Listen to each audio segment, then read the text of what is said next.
What?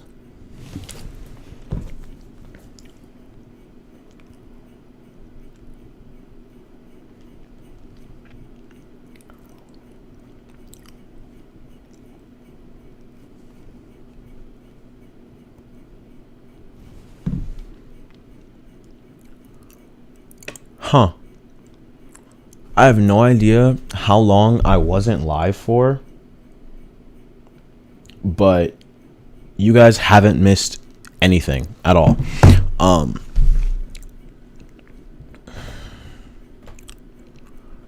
You guys haven't missed anything. I just got to the beginning of chapter 1. Like, I'm on the very first page. I was reading through like the chapters and all that. I don't know why I even turned off though. That's super weird.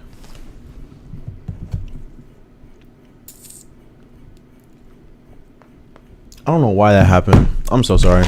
Anyway, we are back at it. Okay. Chapter 1, page 1. Vote for Lindbergh or vote for war. Fear presides. Okay. Fear presides over these memories. A perpetual fear.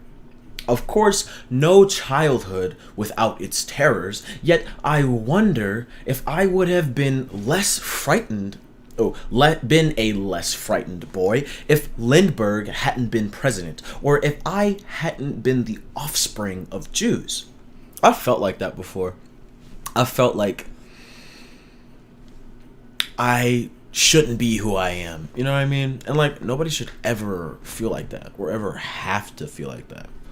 So if you're ever feeling like that, you shouldn't.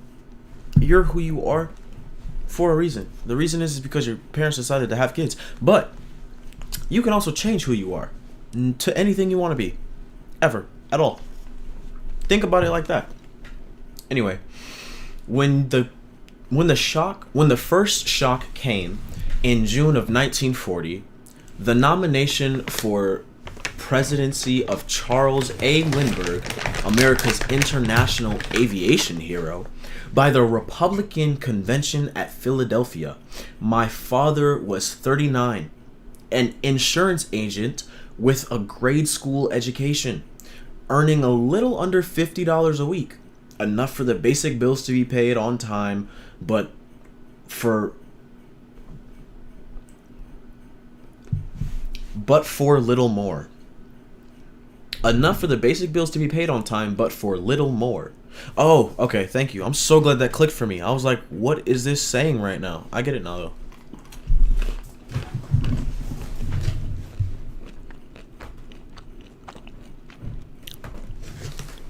Maybe I should sit up. Maybe that's part of the problem.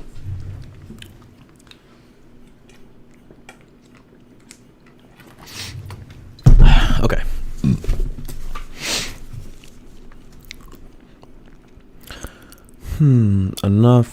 Enough for the basic bills to be paid on time, but for little more. My mother, who'd wanted to go to teachers college but couldn't because of expense, who'd lived at home working as an office secretary after finishing high school, who'd kept us from feeling poor during the worst of the Depression by budgeting the earnings my father turned over to her each Friday as sufficiently as she ran the household, was 36. That is the longest sentence I've ever written. I mean, ever read. Probably not. I read, what is it called? A heroic simile or something. You know, the Odyssey that you read in middle school, and how they have like really, really, really long similes in the Shakespeare. What is it called? The Shakespeare. It's not like a Shakespeare lesson, but it's basically a period of time where you learn about Shakespeare, and it's like you learn about a bunch of different stories by him. And there's this one guy that writes really long, not this one guy, but this one character that has really long similes in his dialogue. It was kind of like that.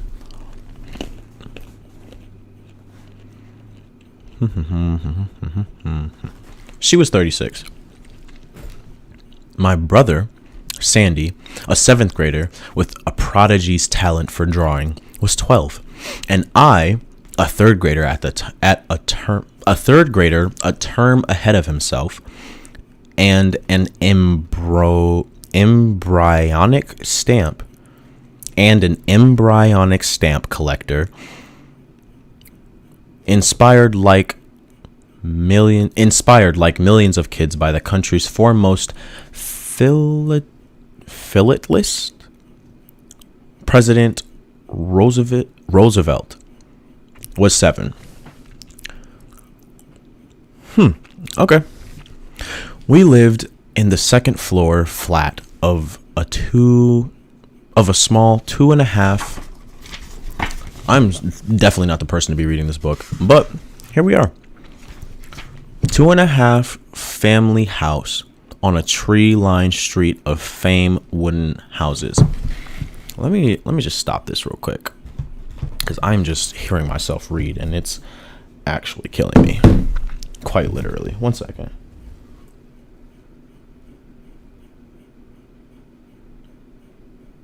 Okay, there we go. I was just confused.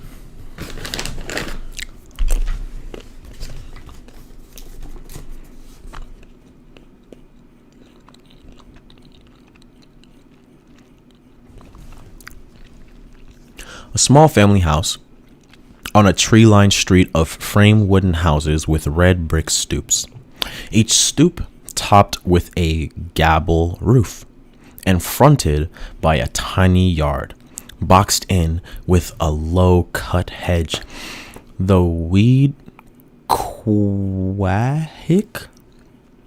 Weequahic neighborhood had been built on farms, lots at the undeveloped southwest edge of Newark. Just after World War I, some half dozen of the streets named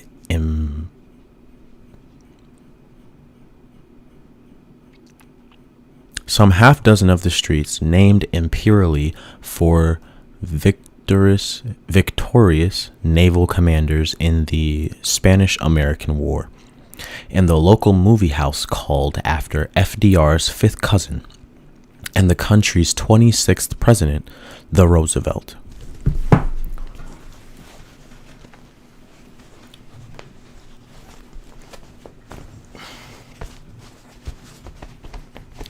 You know what? I'm gonna see if I can find a hoodie, because this coat is killing me right now. 1 second. I'm dying in this coat right now.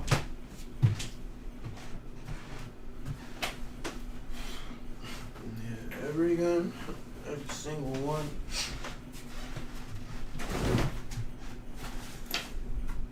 Ugh. Probably shouldn't come on stream without a shirt on, huh? Not by the hairs of my chinny chin chin. Whatever that's always stop me from winning.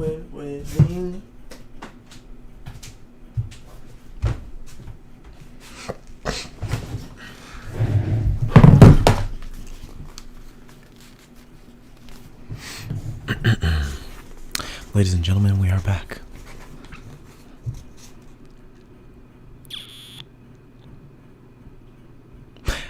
And the local movie house called after FDR's 5th cousin and the Roosevelts and the country's 26th president, the Roosevelt. Our street, Summit Avenue, sat at the crest of the neighborhood hill, an elevation as high as any in a port city.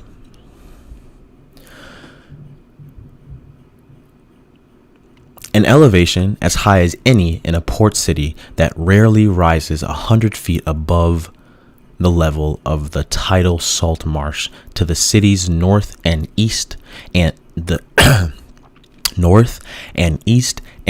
deep bay due east of the airport that bends around the oil tanks of the Bayani Peninsula and merges there with New York Bay to flow past the Statue of Liberty and into the Atlantic. I don't know what that word is. How do you say that? Bayonne. Bayani.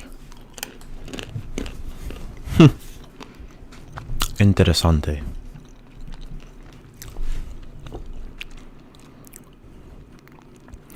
Looking west from our bedroom's rear window, we could sometimes see inland as far as the dark tree line of the Watchungs.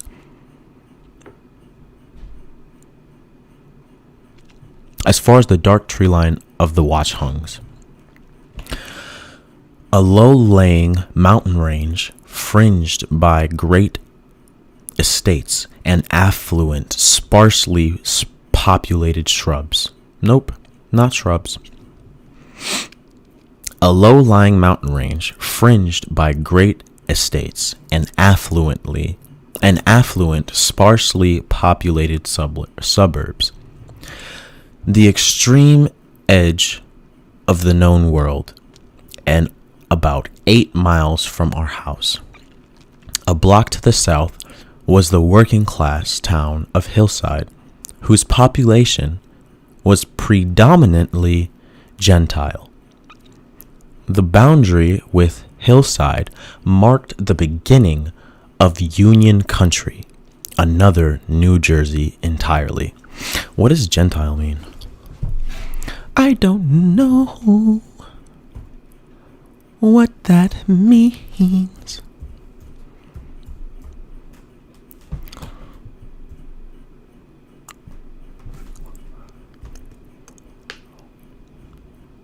A non-Jewish identity. Okay, cool. Got it. I got it.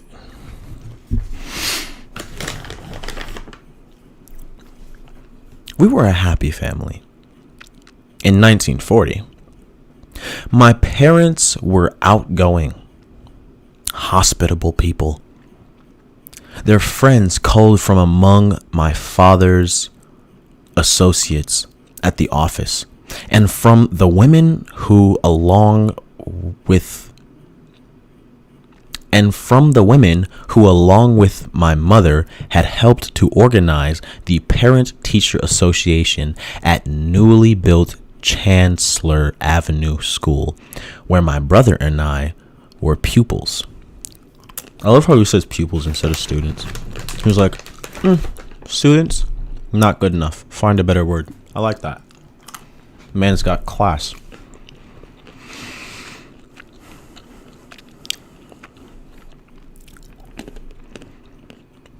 All were Jews. The neighborhood men entirely were in business for themselves. The owners of the local candy store, grocery store, jewelry store, dress shop, furniture shop, service station, and delicatessen, or the proprietors of tiny industrial jobs over by the Newark Irvington line. Okay. Of tiny industrial job shops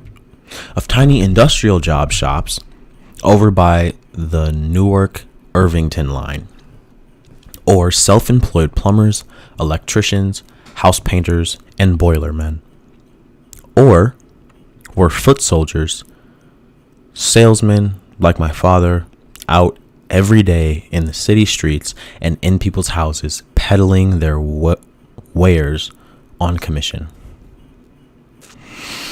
So he basically was like, oh yeah, no, we only do this one thing, or we do this other thing, or this other thing, or this other thing. Like, they just do everything and they don't stop.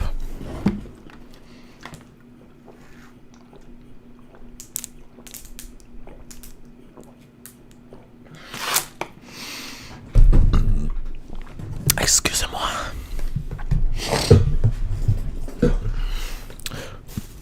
Not by the of my. Excusez-moi. Oops. Excusez-moi. There we go. That's how you do it.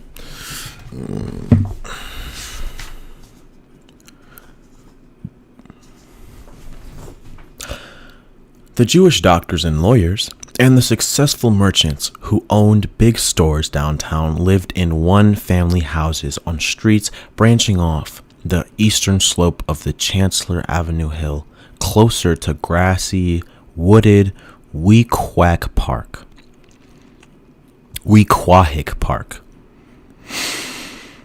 A landscaped 300 acres whose boating lake, golf course, and harness racing track separated the Weequahic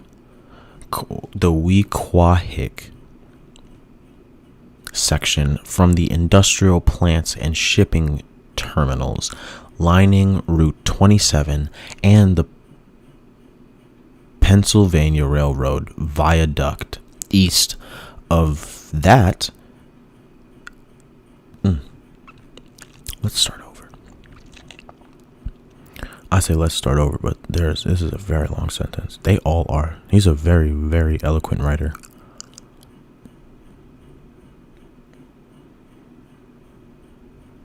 Oh, okay. The Jewish doctors and lawyers and the successful merchants who owned big stores downtown lived in one family houses on streets branching off the eastern slope of the Chancellor Avenue Hill, closer to grassy, wooded Weequahic Park. A landscaped 300 acres whose boating lake, golf course, and harness racing track separated the Weequahic section from the industrial plants and the shipping terminals lining Route 27 and the Pennsylvania Road viaduct east of that, and the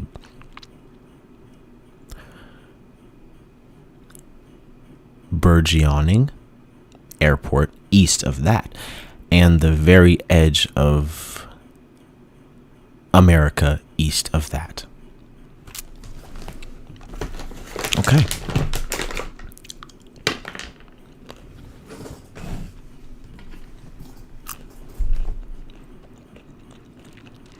The deposits and docks of Newark Bay, where they unloaded cargo from around the world, and the western end of the neighborhood, the parkless end where we lived. There resided an occasional school teacher or pharmacist, but otherwise few professionals were among our immediate neighbors, and certainly none of the prosperous entrepreneurial or manufacturing families. The men worked 50, 60, even 70 or more hours a week. The women worked all the time, with little assistance from labor-saving devices: washing laundry, ironing shirts, mending socks, turning collars, sewing on buttons, moth-proofing woolens, polishing furniture, sweeping and washing floors, washing windows, cleaning sinks, tubs, toilets, and stoves, vacuuming rugs, nursing the sick, shopping for food, cooking meals, feeding relatives, tidying closets and drawers, overseeing paint jobs and household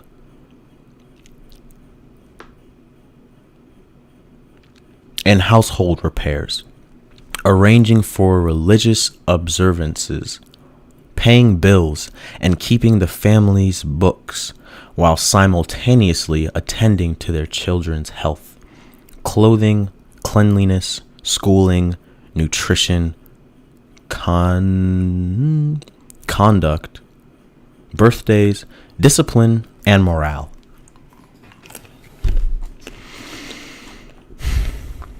My God. Well, now that we got some people back in the stream, I'm so sorry that it ended the first time. I don't even know how it did. I was just sitting here reading off the what's it called? The reviews. I was sitting here reading off the review. I'm looking at my laptop instead of looking at the camera. I'm sitting over here reading all the reviews off, right? I looked down at my phone and the stream's just glitching, like back and forth to the same spot. I'm like, why is it doing that? I look at my tech and it says that I'm not streaming anymore. And I'm like, how did that even happen?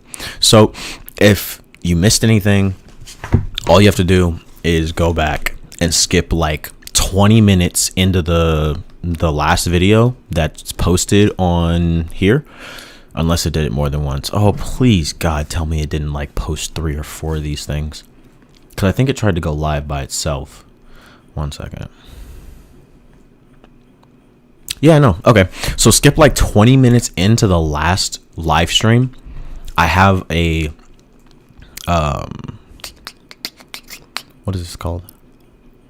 Playlist. I have a playlist on YouTube under my channel that is all live in all caps and an exclamation point right after. Go to bedtime stories, click on that one, and skip like 20 minutes in until I started reading the back of this, which I think is another maybe 7 minutes in, and you'll be caught up. But it's called The Plot Against America by Philip Roth. And everybody, well, not everybody, 1, 2, 3, 4, let's just read it. The Christian Science Monitor, The New Yorker, Newsweek, The Boston Globe, Fort Worth Star Telegram, Los Angeles Times, Book Review, People, Time, New York, Esquire, Oh, the Opera Magazine, New York Times,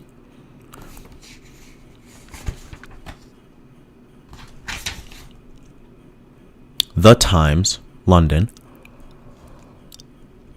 The Village Voice, The Guardian, London, The Observer, London, and Evening Standard, London, all had very eloquently spoken things to say about this book.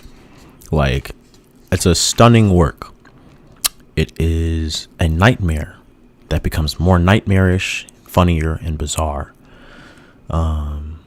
Most bitter tensions, too ingeniously excruciating to put down.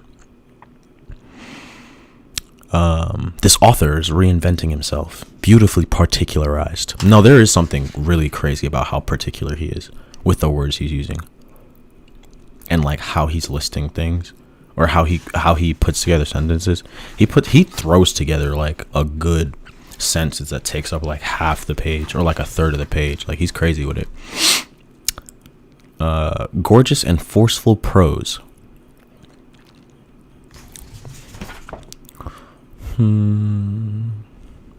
Oh, I actually like this one. Hold up. Roth has led us to suspend belief. Then he makes us believe. Oh, my bad.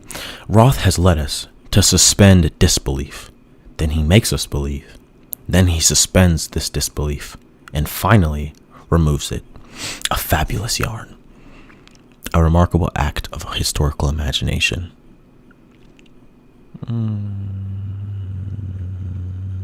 Harrowing safari across interdimensional borders. Dispatch from the deepest recesses of the national mind.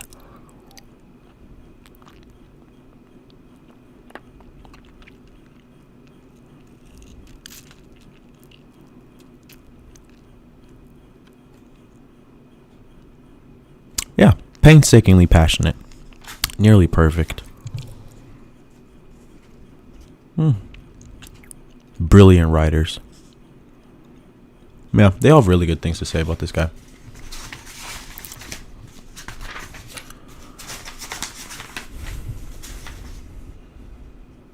And you know, I really like this contrast that we got going, because last night's stream was like really aggressive, you know. I guess it was trying to be entertaining. So I was just had a lot of energy, you know. I was just being very, how do I say, expressive. I was being super expressive. And this is more just like a laid back type thing. I think I'll probably throw this in a couple of times a week. And on Wednesdays, I'm going to write about what my kids are going to, or what I want to say to my kids, you know, if I have any. That type of thing. You know, just things I think that you guys would enjoy, or things that I think people would enjoy on the internet. Anyway, back to the book.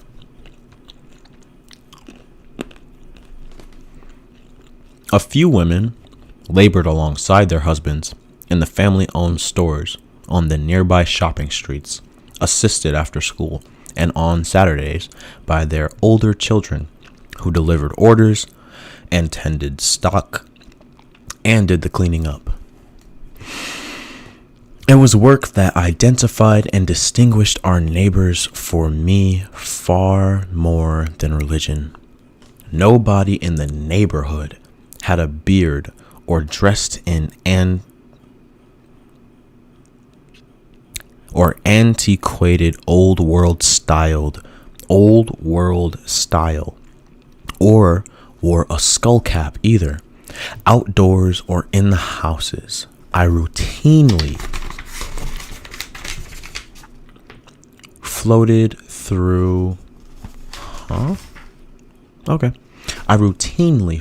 through with my boyhood friends.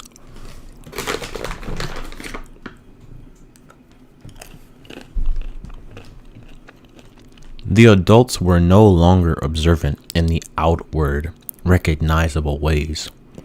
If they were seriously observant at all, the adults were no longer observant in the outward, recognizable ways. If they were seriously observant at all. And aside from older shopkeepers like the tailor and the kosher butcher, and the ailing or decrepit grandparents living of necessity with their adult offspring, hardly anyone in the vicinity spoke with an accent. By 1940, Jewish parents and their children at the southwestern corner of New Jersey's largest city talked to one another in an American English that sounded more like the language spoken in Altoona or Binghamton than like the dialects famously spoken across the Hudson by our Jewish counterparts in the 5 boroughs. Hebrew lettering was stenciled on the butcher shop window and engraved on the lintels of the small neighborhood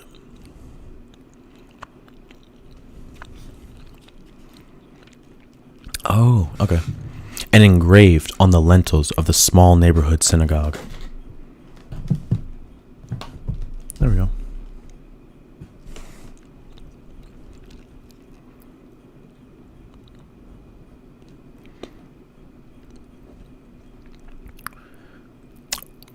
And engraved on the lintels of the small neighborhood synagogues. But nowhere else, other than at the cemetery, did one's eye chance to land on the alphabet of the prayer book rather than on the familiar letters of the native tongue employed all the time by practically everyone for every conceivable purpose, high or low. At the newsstand out front of the corner candy store, 10 times more customers brought the racing form than the Yiddish daily. The Forverts?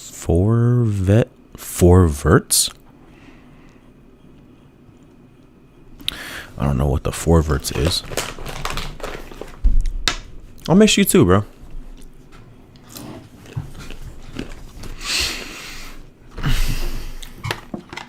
Water break.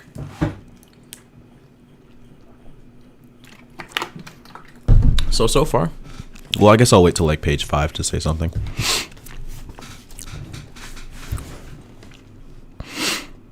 Israel didn't exist yet. 6 million European Jews hadn't yet ceased to exist. And the local relevance of distant Palestine, under British mandate since the 1918 dissolution by the victorious allies of the last far-flung provinces of the defunct Ottoman Empire, was a mystery to me when a stranger who did wear a beard and who never once was seen hatless appeared every few months after dark to ask in broken English for a contribution toward the establishment of a Jewish national homeland in Palestine. I, who wasn't an ignorant child, didn't quite know what he was doing with our landing. My parents would give me or Sandy a couple of coins to drop into his collection box. Largesse, I always thought.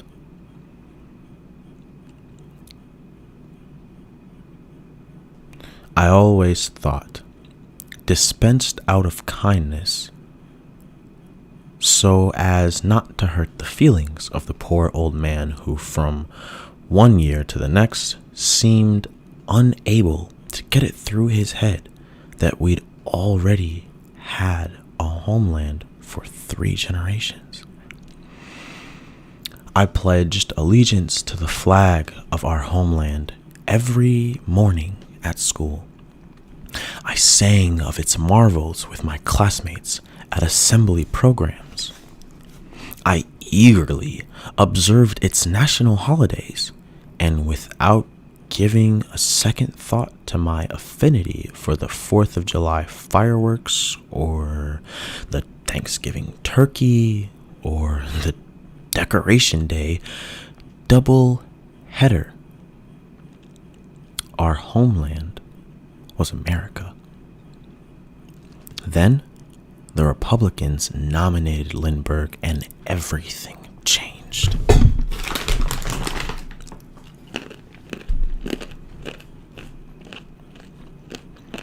For nearly a decade, Lindbergh was a great hero.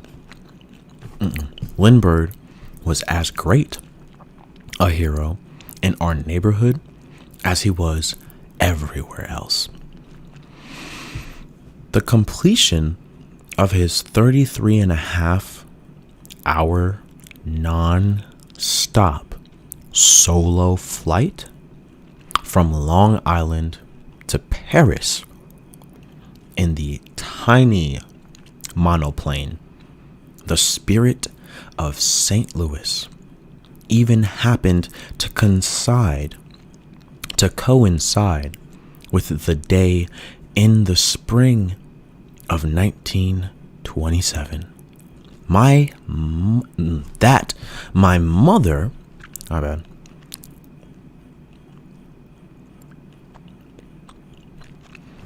even happened to coincide with the day, the spring of 1927, that my mother discovered herself to be pregnant with my older brother.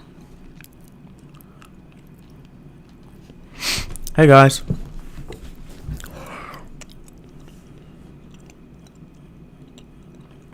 As a consequence, the young aviator whose darling had thrilled America and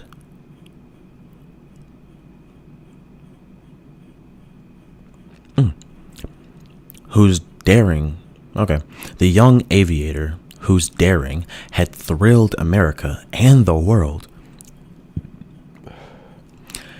and whose achievement bespoke a future of unimaginable aeronautical progress, came to occupy a special niche in the gallery of family anecdotes that generate a child's first cohesive mythology. The way he's using, I'm gonna wait, hold on, I'm almost done with this page. So every 3 to 5 pages, I'm gonna stop and give some input. I'll probably do 3 if there's something really big happening, but I'll stop every 5 pages and just give some input on what I think on the book. The mystery of pregnancy and the heroism of Lindbergh combined to give a distinction bordering on the divine to my very own mother, for whom nothing less than a global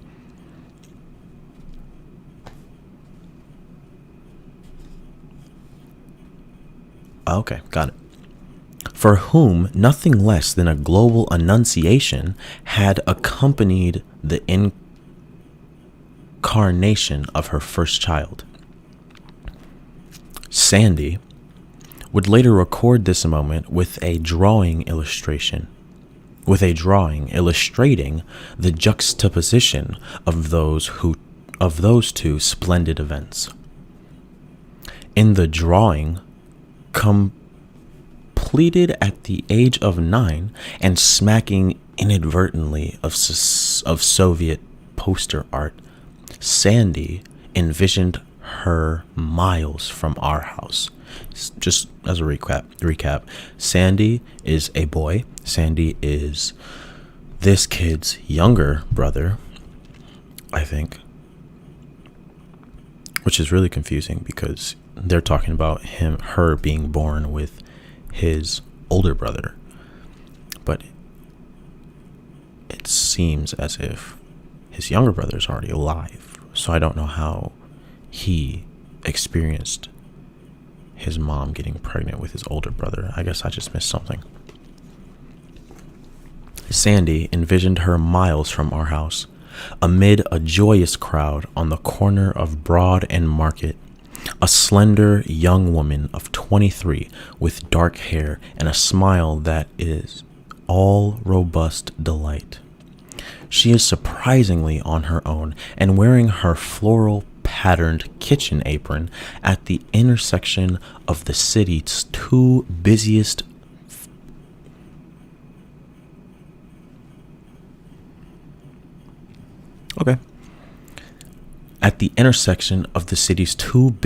thoroughfares, and one hand spread wide across the front of the apron,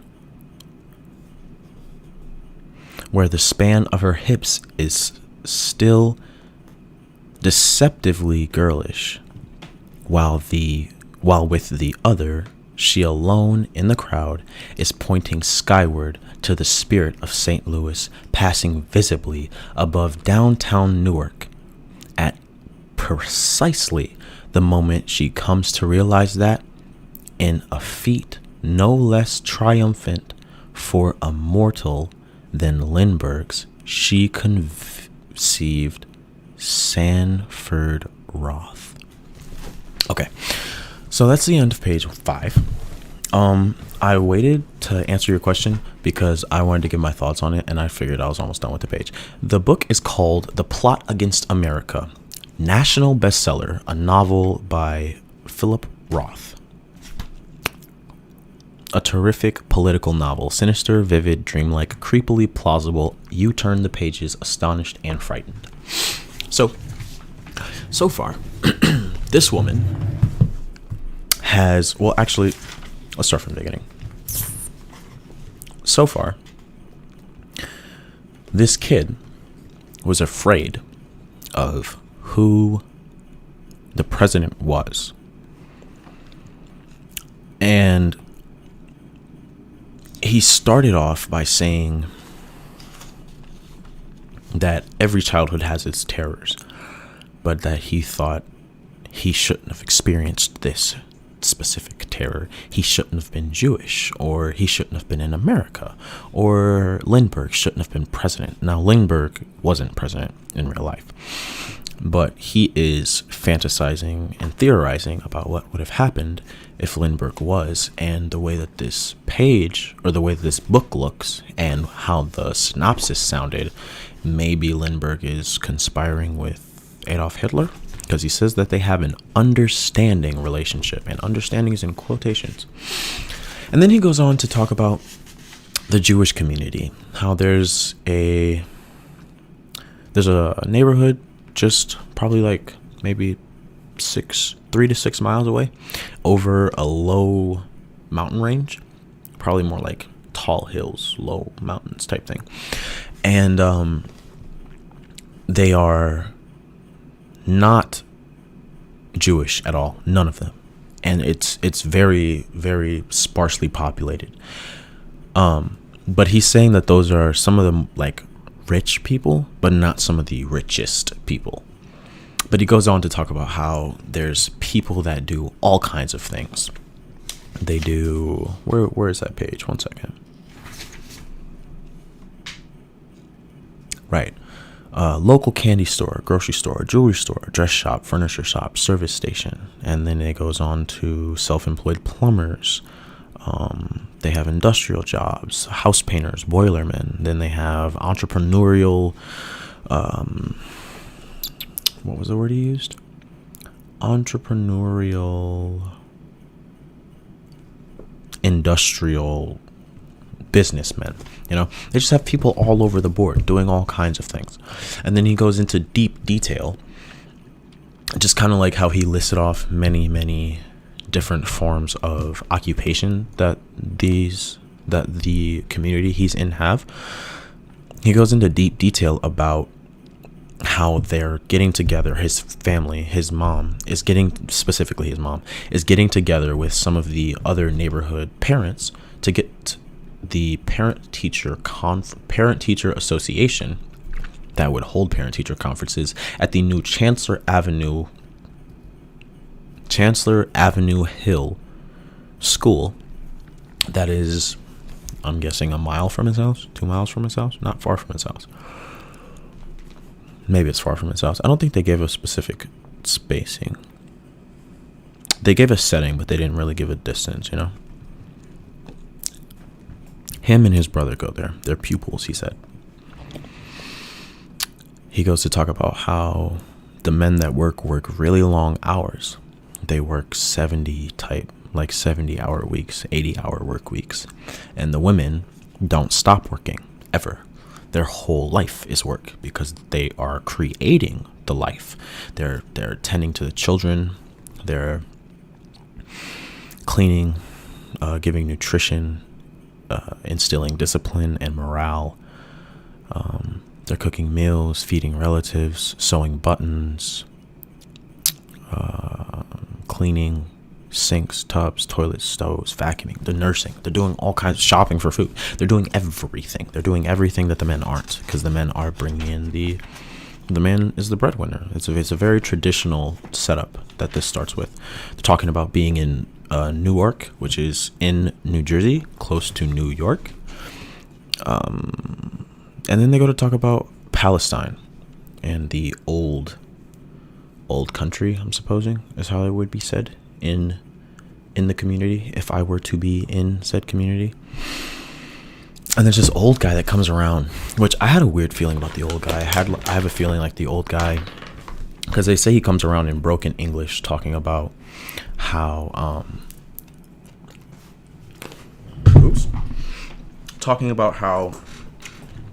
we need to rebuild what we're doing over in Palestine. We need to go back. We need to make sure that we're tending to our homeland.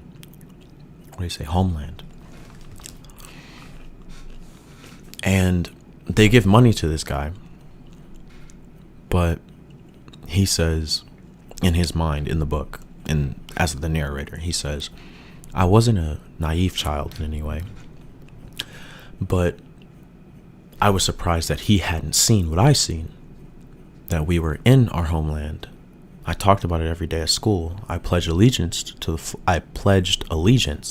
flag at school. I sung with my friends about it in gymnasium activities, or during gymnasium activities, talking about all these things. And he then ends it with saying, America is our homeland. Things have kind of changed, you know? And I really like the way that this author words his sentences, because one of his sentences will be like half a paragraph to an entire paragraph. Like, the words he's using aren't necessarily big words. I feel like if you're trying to expand your vocabulary, this is a book you would pick up, because it's not super jargony, meaning it doesn't have words that aren't commonly understood, but it does have a very Victorian age old-esque flow to it. It has a Shakespearean poetry type of flow in modern terms, almost layman's terms. You know what I mean? It's a very well put together book, and he goes in pretty deep detail pretty easily, honestly. Yeah, I really like this book. I like the way that it's worded. I really like the way that it's worded. And there's not really much to talk about as far as what I think on it, like on the topics or anything, because we haven't really talked much about it. And I don't really know who Lindbergh is, if I'm being completely honest. I was supposed to be an A-push, which is AP US History. APUSH. US History. A-push. And I didn't make it in. You have to so you have to take an exam just to get in, but you have the entire summer to study, and then you have to do a project. So you have to take an exam and do a project. So you have to study and you have to create. And I didn't do that, put simply. Yeah, I agree. Written eloquently and very descriptive. I agree. 100% I agree. Okay. Back to it, guys.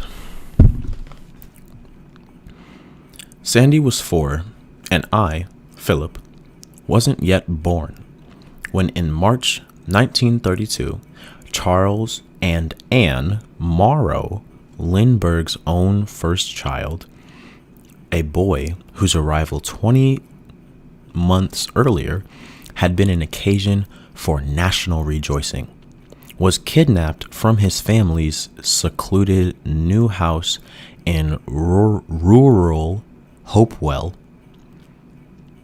New Jersey.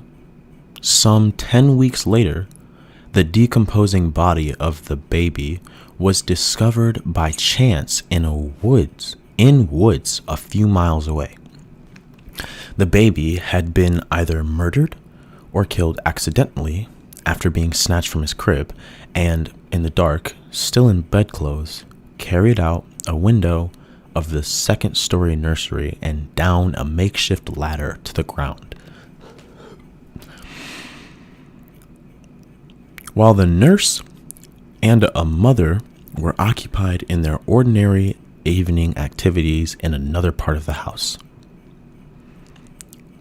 By the time the kidnapping and murder trial in Flemington, New Jersey concluded in February 1935, with a conviction of Bruno Hauptmann,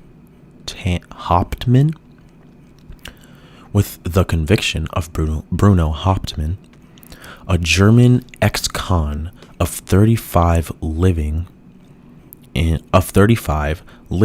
the Bronx with his German wife, the boldness of the world's first transatlantic solo pilot had been permeated with a pathos that transformed him into a martyred titan comparable to Lincoln. I really almost read that and said Lincoln.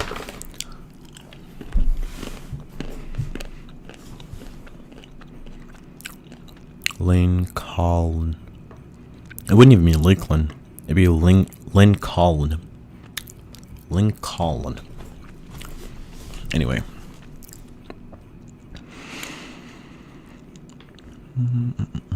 Following the trial, the Lindberghs left America, hoping through a temporary expatriation.